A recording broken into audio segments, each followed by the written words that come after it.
ఎప్పటికైనా సొంతం. రాదురా ఏ విజయం నీ కోసం నా కోసం, ఎటుపోదురా నువ్వు చేసిన కష్టం ఎప్పటికైనా సొంతం.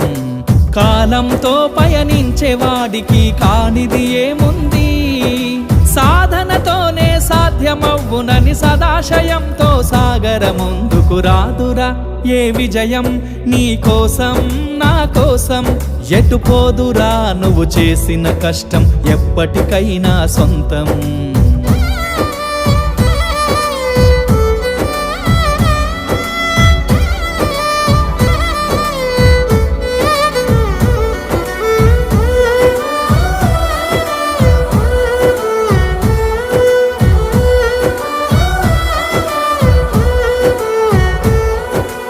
ఆకాశంలో అలలాగా పోయే ఆ పక్షులనే చూడు, అనుకున్న